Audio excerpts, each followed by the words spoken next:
नमस्कार, live India में आपका स्वागत है। मैं अनिल सम्राट। देखिए, सबसे पहले हम चर्चा करते हैं नेपाल की, जहां की स्थिति बेहद ही खराब है। तिब्बत सीमा से लेकर नारायणी के संगम तक का 150 किलोमीटर का दायरा फिलहाल डेथ कॉरिडोर में तब्दील हो चुका है। त्रिशूली नदी की बात करें तो त्रिशूली नदी में शव बहते देखे जा रहे हैं। अब तक जो जानकारी प्राप्त है उसके मुताबिक मौत का आंकड़ा बढ़कर 469 पहुंच गया है। बाढ़ के 3 दिन बाद भी मलबे से शव निकल रहे हैं। वहीं 1500 से अधिक लोग मलबे में लापता है। स्थिति यह है कि आसमान में गरजते सैन्य हेलीकॉप्टरों की गूंज और नीचे जमीन पर बदहवास आंखें। बाढ़ग्रस्त इलाकों से कोई हेलीकॉप्टर उतरता है तो दर्जनों लाचार परिजन भागते हैं। किसी के हाथ में बेटे की तस्वीर है तो किसी की जुबान पर बस एक दुआ है कि शायद मेरा अपना सही सलामत लौट आया हो। बहुत ही भयानक मंजर है वहाँ की। फिलहाल हेलीकॉप्टर की मदद से तेजी से बचाव कार्य किए जा रहे हैं। बाढ़ से प्रभावित लोगों को प्रभावित इलाकों से सुरक्षित जगहों पर लाया जा रहा है। बचाव दल के सदस्यों को भी हेलीकॉप्टर से बाढ़ प्रभावित इलाकों में भेजा जा रहा है। जिस तरह से बाढ़ से त्रासदी नेपाल में हुई और उसके बाद त्रिशूली नदी में जिस तरह का मंजर है, रूह कांप जाए। वो जो कहा जाए रोंगटे खड़े कर देने वाली तस्वीर हम आपको तो नहीं दिखा सकते हैं पूरी तरह से, लेकिन इस तरह की जो तस्वीरें आ रही हैं सही में रूह कांपाने वाली तस्वीरें हैं। बहुत ही भयानक मंजर।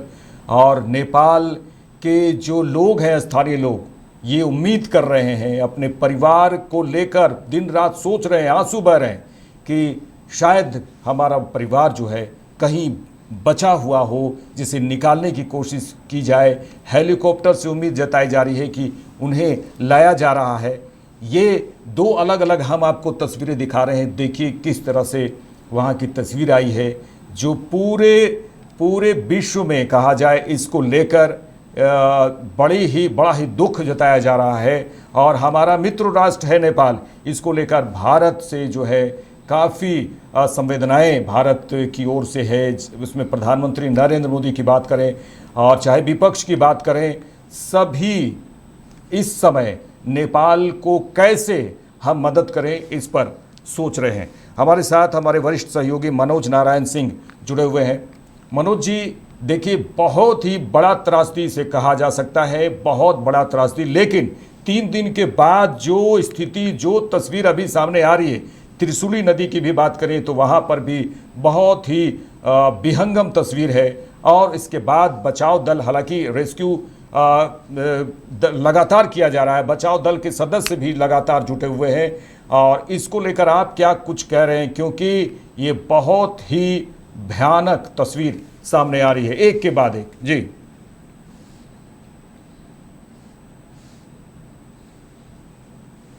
और उसमें जो है पूरा नेपाल त्रस्त है।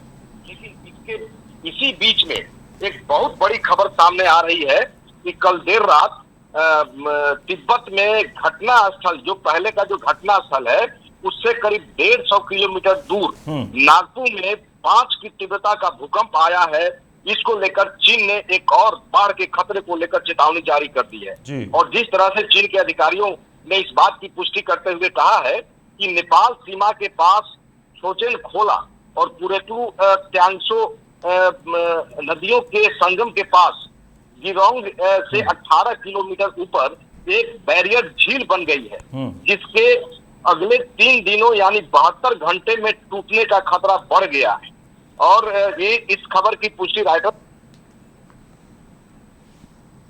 जर्मन सेंटर का जो फॉर जियो साइंस है, वहां से जो है इस हवाले की, इस खबर की पुष्टि भी की गई है। तो ये जो है अभी खतरा टला नहीं है और एक खतरा जो है मंडरा रहा है। 72 घंटे में जो ये जो बांध है, ये माने जो नदी का जो इलाका है, जो तटबंध है, उसका भी बैरियर, जो झील है उसका भी तटबंध टूटने के आसार दिख रहे हैं। इसका जो है चीन ने चेतावनी जारी कर दिया है। लेकिन मौजूदा समय में अभी हम लोग बात करें नेपाल की, जहां की स्थिति अभी भी बेहद खराब है। तिब्बत सीमा से लेकर नारायणी के संगम तक का 150 किलोमीटर का दायरा फिलहाल डेथ कॉरिडोर में तब्दील हो चुका है।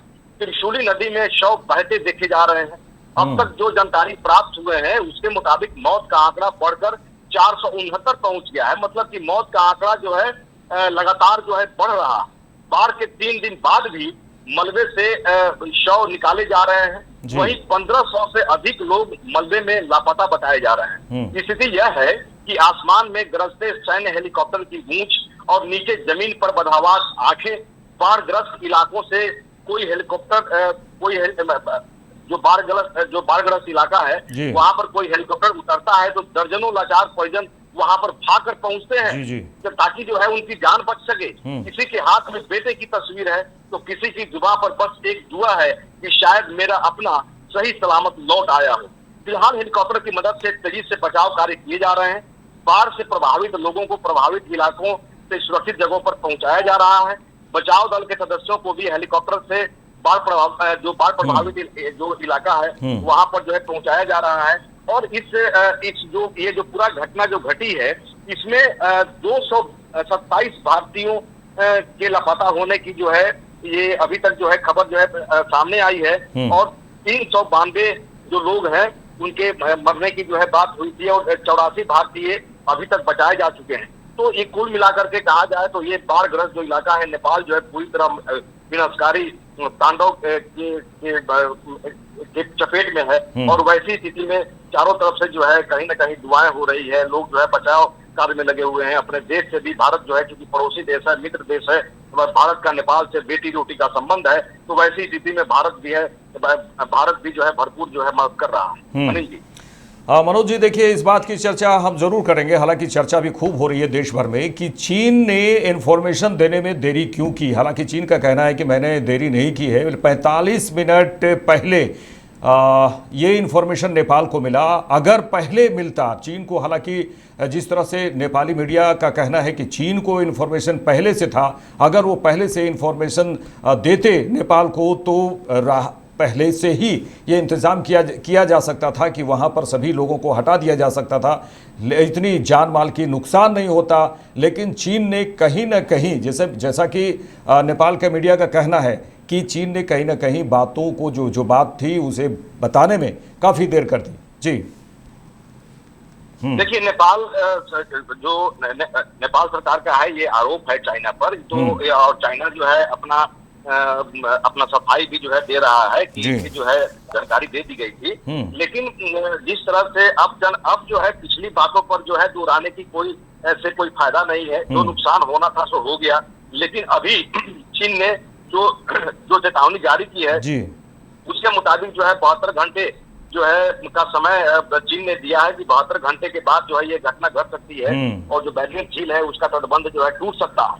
तो ये 72 घंटा अगर अल्टीमेटम दिया गया है तो वैसी स्थिति में नेपाल सरकार को भी अपने जान माल की सुरक्षा के लिए, अपनी जनता की सुरक्षा के लिए ये जो है व्यवस्था करने का अभी आगे का जो है देखना ज्यादा जरूरी है। क्योंकि जो होने वाला था तो हो गया, इसकी जो है बात जो है बाद में भी हो सकती है। इसके राजनीतिक जो भी वाद विवाद हो सकते हैं वो बाद में भी हो सकते हैं। लेकिन अभी जो है तत्काल आरोप प्रत्यारोप का समय नहीं है। अभी जो है सुरक्षा के तमाम जो है इंतजाम जो है वो होने चाहिए। और जो कुछ हो सकता है बेहतर के लिए उसका जो है बेहतरी के लिए काम करना चाहिए। हालांकि नेपाल पूरी तरह से टूट गया है, बहुत नुकसान हुआ है। और जिस तरह से तस्वीरें सामने आई है, जो भी वहां पर लोग हैं, बाढ़ के चपेट में जो भी लोग आए, जो भी बस्ती सामने जो पड़ी उसमें जो बह रहे थे वो लग रहा था कि खिलौना की तरह जो है बह रहे हैं। अभी जो है बिहार में कोसी और गंडक नदी में नेपाल से कई हाथी बह करके आ गए हैं जिसको जो है रेस्क्यू किया जा रहा है। तो हाथी जब यहाँ तक पहुंच सकते हैं तो लोग जो है कितना लापता हुए होंगे इसका कोई अभी मतलब कि सही जो है इसका पुष्टि नहीं हो पा रही है। हालांकि जो बचाव दल है वो लगातार जो है बचाने के लिए, रेस्क्यू करने के लिए जो तमाम जो है इंतजाम हो सकते हैं वो जो है लगातार किया जा रहा है। लेकिन जान माल की काफी नुकसान हुई है। नेपाल पूरी तरह से तबाह हो गया है और नेपाल कहीं ना कहीं प्राकृतिक आपदा का शिकार पहले से भी होता रहा है। इसके पहले जिस तरह से भूस्खलन पहले हुआ था नेपाल में काठमांडू में, बहुत जो है पूरी तरह से नेपाल टूट गया था। हालांकि जो पड़ोसी जो अपना देश है, पड़ोसी देश है भारत, ये जो है काफी नेपाल को मदद करता रहा है। जी मनोज जी, जरा से ये बताइए, ठीक है अब चीन की बात आप कर रहे हैं कि ठीक है चीन ने बताया है 72 घंटे के बाद कुछ ऐसा कुछ सावधान रहने की नेपाल को दी है जानकारी, लेकिन क्या इसमें अब किस तरह से एक्शन होता है नेपाल सरकार को? जैसे कि अगर 72 घंटे पहले की बात कर रहे हैं कि 72 घंटे के बाद कुछ ऐसा होगा, तो कितना सुरक्षित वो नेपाल जो है अपने आप को करने की कोशिश करेगा? कितना सुरक्षित इस जो आने वाले समय में ऐसा न हो, इसको लेकर किस तरह से प्लानिंग हो सकता है? देखिए अनिल जी, जो भौगोलिक दृष्टियां होते जो भौगोलिक परिस्थितियां बनती है जी, इसका मतलब ये नहीं कि बहुत कम ही रेयर ऐसे जो है ऐसी घटनाएं होती है जिसका पूर्वानुमान जो है लगा लिया जाता है 1 महीना पहले, 15 दिन पहले। ये जो प्राकृतिक आपदा है वो तो सडनली घटती है, लेकिन ये लगभग 72 घंटे या 4 से 5 दिन पहले जो है ये पूर्वानुमान लोग लगा सकते हैं। जो भी भौगोलिक जो साइंटिस्ट लोग हैं, ये लोग जो है पता करते हैं। घटना घट भी सकती है, घटना नहीं भी घट सकती है, लेकिन अगर जो है इस तरह का मामला है, नेपाल सरकार जो है चाइना पर आरोप लगा रही, तो देखिए चाइना और राजनीतिक जो व्यवहार है, राजनीतिक जो संबंध है, ये जो है किसी से छिपा नहीं हुआ है कि चीन जो है किस तरह से अपने एम्पायर का एक्सपेंशन करना चाह रहा है। तिब्बत, चाहे मामला तिब्बत का हो, फिर चाइना पर भी जो है उसकी निगाह, उसके पहले अगर उधर देखा जाए तो वियतनाम पर जो है के मामले में चाइना का जो है विस्तारवादी नीति जो है रहा है, और कई मामलों में जो है देखा गया है कि नेपाल की तरफ जो है चाइना का, या भारत में भी जो है जो भारत चीन सीमा है वहां भी जो है चीन का जो है विस्तार नीति जो है लगातार विपक्ष जो है संसद में विपक्ष जो है हंगामा करती है कि चाइना ने इतना किलोमीटर जो है जमीन भारत का हड़प लिया है। तो विस्तारवादी नीति जो है रही है चाइना की, और ये भी मंशा हो सकती है चाइना की कि अगर यहाँ पर अगर ये सब विनाश हो जाएगा तो आखिर मेरा एक्सपेंशन जो है करने में सहूलियत रहेगी, ये भी मंशा हो सकती है। लेकिन जो मौजूदा अभी परिस्थिति है उसके मुताबिक जो है अभी तत्काल रेस्क्यू किया जा रहा है। आने वाले समय में नेपाल सरकार हो सकता है कि यूएनओ में जो है मामला को उठाए, और ये आगे का मामला जो है बनता है कि आगे जो है यूएनओ में क्या होता है। लेकिन मौजूदा समय में ये नेपाल सरकार ने आरोप लगा दिया है, और इसी को देखते हुए अभी जो है आज देर रात जैसे ही चाइना ने चेतावनी जारी किया, उसके बाद में जो है ये 72 घंटे का जो है अल्टीमेटम चाइना ने दे दिया है कि 72 घंटे में जो है उस झील का जो तटबंध है वो टूट सकता है, और इससे नेपाल को काफी नुकसान हो सकता है। सिर्फ नेपाल ही नहीं बल्कि तिब्बत, चाइना का भी तो कुछ हिस्सा है। जी हाँ। नेपाल में जो मरने वाले लोगों की जो संख्या आ रही है, चाइना में भी नुकसान हुआ है। चाइना के भी ठीक उसमें चाइना के भी लोग हैं, तो जाहिर सी बात है कि इसमें चाइना का कुछ ही हिस्सा जो है इसमें प्रभावित हुआ है, लेकिन चाइना भी तो प्रभावित हुआ है। लेकिन आरोप प्रत्यारोप जो है राजनीतिक तौर पे लगते रहते हैं, ये अलग की बात है।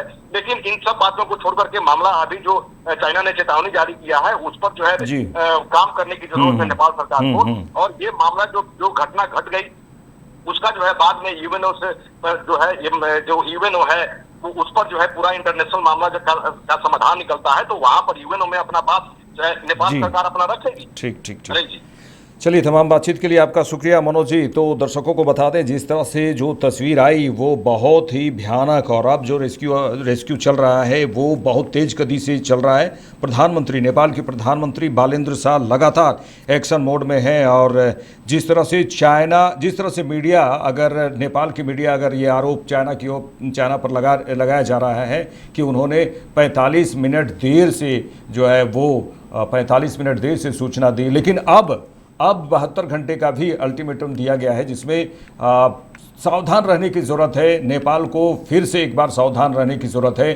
सवाल ये उठ रहा है कि एक बार क्या फिर प्रलयंकारी बाढ़ फिर आ सकता है, और इसको लेकर तमाम जो है तैयारियां पहले से नेपाल सरकार को करने की ज़रूरत है। लेकिन इस समय का जो मंजर है बहुत ही भयानक रूप से है, और रेस्क्यू अभियान लगातार जारी है, और कई मलबे जिस तरह से बिखरे मलबे में 100 नज़र आ रहे हैं। त्रिशूली नदी की यहाँ पर बात कर रहे हैं, जहाँ पर 100 जो है तैरते हुए नज़र आ रहे हैं, और ये नज़ारा है आपको तस्वीरों के माध्यम से हम आपको लगातार दिखा रहे हैं और पल पल की हर खबर पर आपको नेपाल में क्या कुछ हो रहा है, किस तरह से रेस्क्यू ऑपरेशन चल रहा है और क्या कुछ सरकार वहां कर रही है राहत बचाव को लेकर और किस तरह से सुरक्षा दिया जा रहा है लोगों को, ये तमाम बातें जो होंगी और तमाम तस्वीरों को भी हम दिखाएंगे। यहाँ लेते हैं एक छोटा सा ब्रेक, जल्द लौटते हैं।